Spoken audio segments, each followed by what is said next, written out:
Bismillahirrahmanirrahim. Assalamualaikum warahmatullahi wabarakatuh.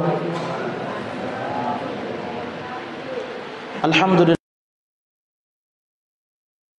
wassalamu ala rasulillah wa ala alihi wa sahbihi wa man tabi'ahum bi ihsanin ila yaumiddin, amma ba'd. Bapak-bapak, ibu-ibu, kaum muslimin yang saya hormati dan saya muliakan, sungguh kita bersyukur kepada Allah Subhanahu wa taala atas pemberian nikmat dan anugerah yang Allah Subhanahu wa taala telah berikan kepada kita seluruhnya. Nikmat demi nikmat, keutamaan demi keutamaan telah kita rasakan, yang pantas kita ucapkan kecuali alhamdulillahilladzi bi ni'matihi tatimmus shalihat.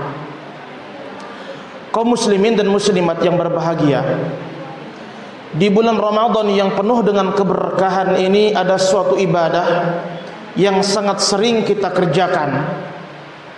Kita kerjakan juga di luar bulan Ramadan, tetapi jumlahnya di dalam bulan Ramadan ini bertambah, yaitu ibadah salat.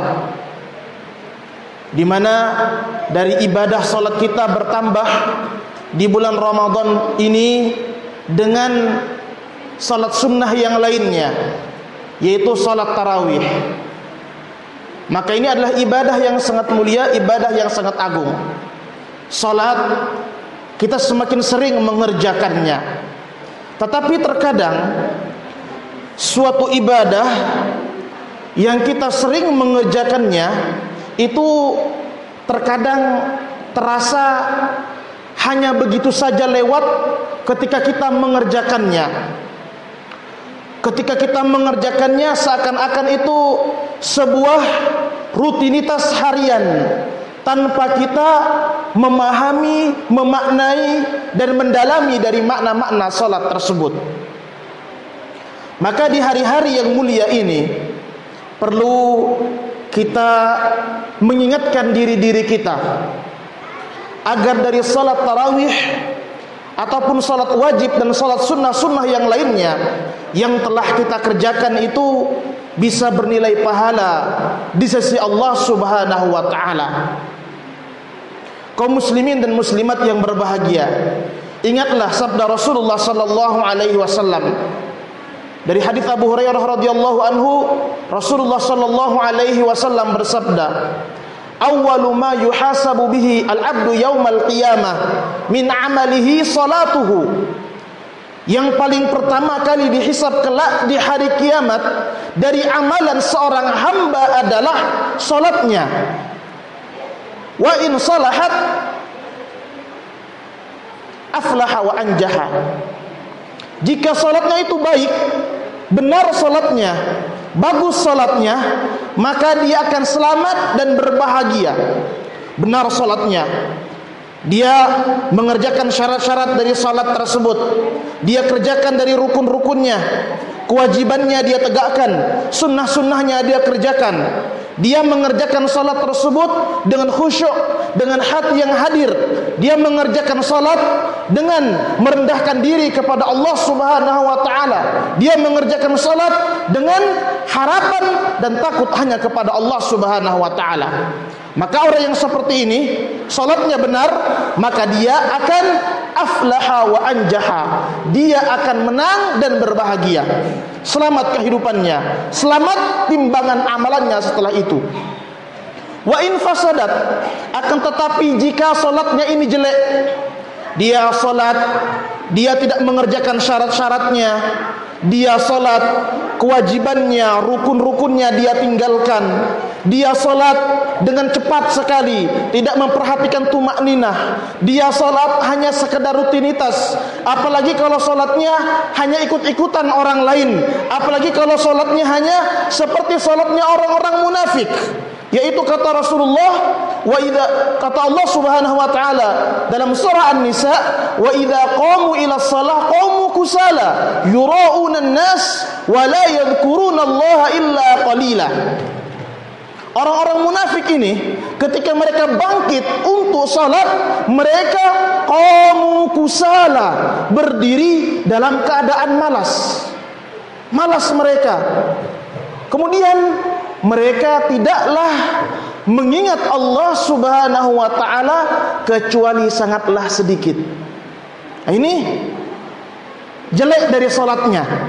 Maka jika amalan salat ini di hari kiamat jelek, maka khaba wa khasara, maka dia akan celaka dan binasa, merugi dia. Ini amalan seorang hamba. Salatnya yang pertama kali dihisab di hari kiamat. Demikian pula Rasulullah sallallahu alaihi wasallam bersabda di dalam hadis Ammar bin Yasir radhiyallahu anhu yang disahihkan oleh Syekh Al-Albani rahimahullah. Kata Rasulullah sallallahu alaihi wasallam, "Wa innal 'abda la yansarifu min salatihi ma kutiba lahu illa usyru salatiha." Seorang hamba dia menyelesaikan salatnya dan tidak ada yang dia dapatkan dari pahala salatnya kecuali 1/10-nya. Hanya 1/10 yang dia dapatkan. Yang lain kata Rasulullah ada yang mendapatkan 1/8-nya. Yang lainnya lagi ada 1/7-nya. Yang lainnya lagi ada 1/6, ada 1/5, ada 1/4, ada 1/3 dan ada 1/2-nya saja. Berbeda-beda dari pahala salat tersebut. Ya, bisa jadi sama-sama di shaf pertama, bisa jadi sama-sama salat tarawih bersama, tetapi karena kadar memaknai dari salat tersebut, maka berbeda juga pahala yang didapatkan oleh masing-masing dari setiap hamba. Berbeda-beda.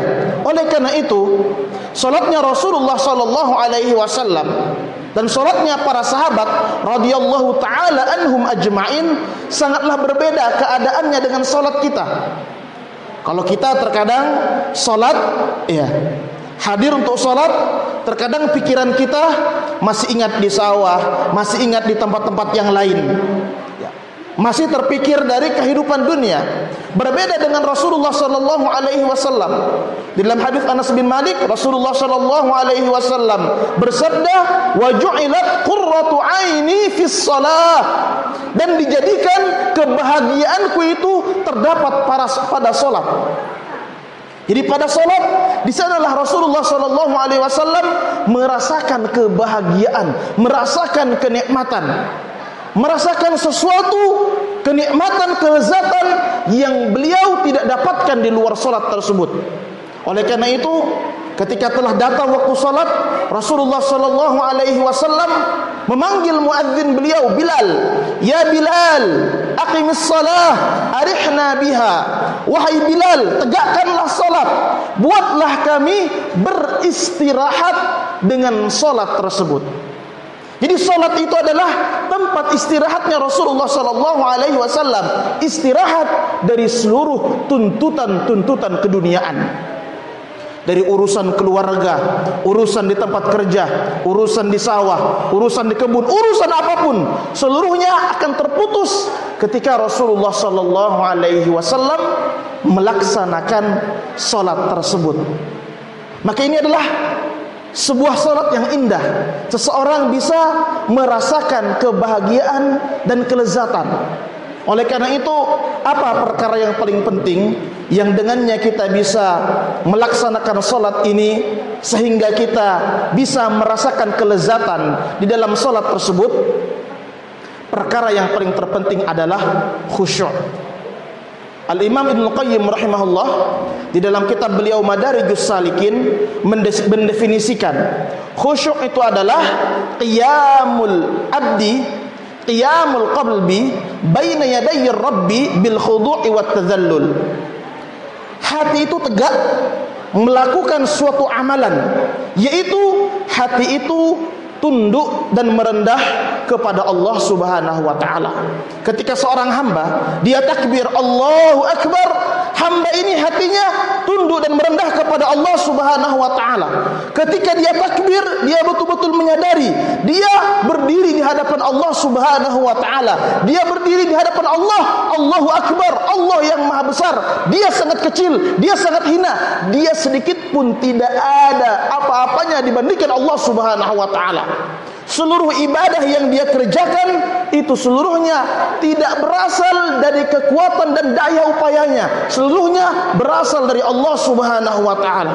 Dia bisa salat, dia bisa membaca Al-Fatihah, dia rukuk dan sujud, itu seluruhnya merupakan pemberian dari Allah Subhanahu wa taala. Dengan sebab itu hamba ini ketika dia takbir, dia rukuk, dia sujud, dia membaca Al-Fatihah, dia berdoa kepada Allah Subhanahu wa taala di dalam salatnya, dia merasakan kelezatan.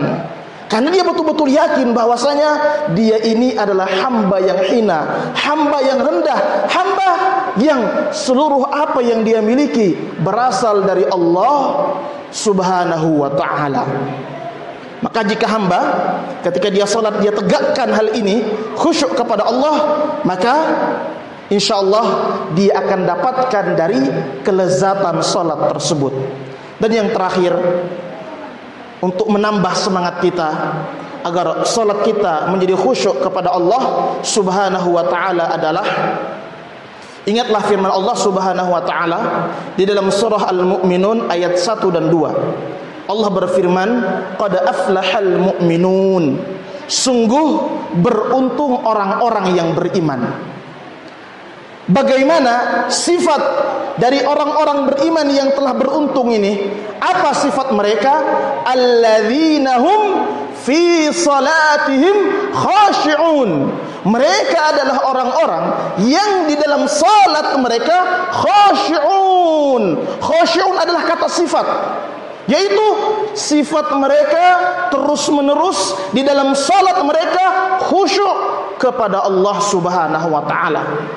Sifat yang terus-menerus ada bersama mereka ketika mereka tegak berdiri di hadapan Allah Subhanahu wa taala. Ini sifat. Maka dengan sifat khusyuk ini yang seorang hamba usahakan di dalam kehidupannya, terus dia perjuangkan khusyuk ini, maka seorang hamba akan mendapat predikat dari Allah Subhanahu wa taala, orang-orang yang beruntung. Orang-orang yang beruntung.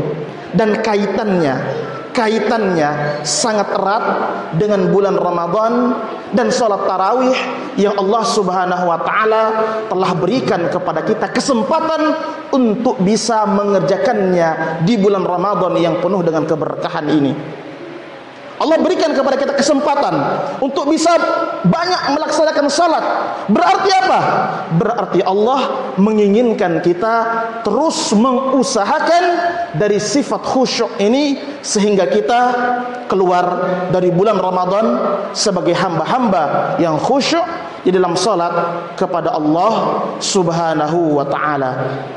Semoga apa yang kami sampaikan pada ceramah singkat ini memberikan manfaat kepada kita seluruhnya, dan semoga Allah Subhanahu wa taala terus memberikan kesempatan kepada kita untuk merasakan berbagai ibadah yang mulia di sisa-sisa bulan Ramadan ini, dan semoga Allah Subhanahu wa taala memberikan kepada kita kekuatan dan semangat untuk bisa mendapatkan malam Lailatul Qadar, dan semoga Allah Subhanahu wa taala mengampuni dosa-dosa kita dan mengampuni dosa-dosa orang tua kita, dan semoga Allah Subhanahu wa taala menjadikan anak-anak dan istri kita sebagai penyejuk pandangan kita.